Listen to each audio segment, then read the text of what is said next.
Hi friends, welcome to our channel Karakuzhambu. இன்றைக்கி ஒரு சூப்பரான ஐயர் வீட்டு சௌச்சௌ மோர் குழம்பு தான் எப்படி ஈஸியாக செய்கிறதுன்னு பார்க்கலாம் வாங்க. அதுக்கு ஃபஸ்ட்டு சௌச்சௌவை இந்த சைஸில் கட் பண்ணிக்கோங்க, தோலை எடுத்துட்டு. இப்போ ஒரு பாத்திரத்தில் சேர்த்து நம்ம ஃபஸ்ட்டு அதை வேக வச்சுக்கணும். இந்த காய் முங்குற அளவுக்கு தண்ணி சேர்த்துக்கோங்க. சேர்த்துட்டு ஒரு அடுப்பை பற்ற வச்சுட்டு ஒரு அரை ஸ்பூன் அளவு உப்பு சேர்த்துக்கோங்க. இந்த காய் இப்போது நல்லா வேகட்டும்.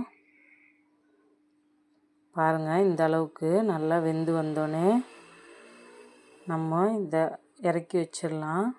இந்த அளவுக்கு வெந்து வந்தால் போதும். அடுத்து இப்போது குழம்புக்கான மசாலா அரைச்சிக்கலாம். நான் ஒரு கரண்டி பச்சரிசியும் ஒரு கரண்டி துவரம்பருப்பும் 2 மணி நேரம் ஊற வச்சுருந்தேன், அதையும் சேர்த்துக்கோங்க.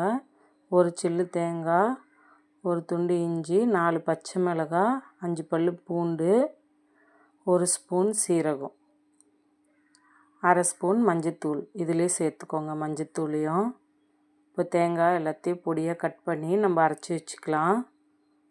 இப்போது அடுத்து ஒரு பாத்திரம் அடுப்பில் வச்சுக்கோங்க. ஒரு கரண்டி அளவு எண்ணெய் சேர்த்துக்கோங்க.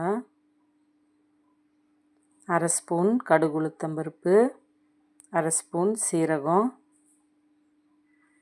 2 காஞ்ச மிளகாய் கிள்ளி சேர்த்துக்கோங்க. ஒரு கொத்து கருவேப்பிலை சேர்த்துக்கோங்க. தாளிக்கிறதுக்கு இதெல்லாம் சேர்த்தாச்சு.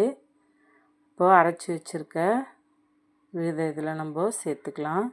அடுப்பை சிம்மில் வச்சுடுங்க, ஏன்னா இதில் அரிசிலாம் சேர்த்துருக்கனால டக்குன்னு பிடிக்க வாய்ப்பு இருக்குது.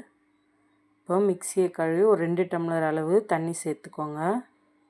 சேர்த்துட்டு அடுப்பை சிம்மில் வச்சு நல்லா இது போல் கிளறி விடுங்க, இல்லைன்னா அடி பிடிச்சிரும். நல்லா இது வெந்து வரணும். இப்போ இதுக்கு தேவையான அளவு உப்பு சேர்த்துக்கலாம். 2 ஸ்பூன் அளவு நான் உப்பு சேர்த்துருந்தேன்.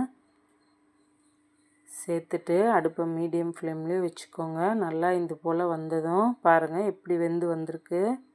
இப்போது வேக வச்சுருக்க காய் இதில் சேர்த்துக்கோங்க. சேர்த்துட்டு நல்லா கிளறி விட்டுட்டு கொஞ்சமாக பெருங்காயத்தூள் சேர்த்துக்கலாம். இப்போது ஒரு கொத்து கொத்தமல்லியை கழுவிட்டு குட்டி குட்டியாக கட் பண்ணி சேர்த்துக்கோங்க. நான் ஒரு 3/4 லிட்டர் அளவு தயிரை நல்லா விஸ்கு வச்சு சிலுப்பிட்டு வச்சுருந்தேன். இப்போ அதையும் இதில் சேர்த்த உடனே நம்ம அடுப்பை ஆஃப் பண்ணிடணும். தயிர் சேர்த்ததும் அடுப்பை ஆஃப் பண்ணிவிடுங்க. ஒரு சூப்பரான மோர் குழம்பு ரெடி ஆகிடுச்சு. நல்ல ஒரு டேஸ்ட்டாக சூப்பராக இருக்கும். நம்ம சேனலை சப்ஸ்கிரைப் பண்ணிக்கோங்க. Okay, bye friends.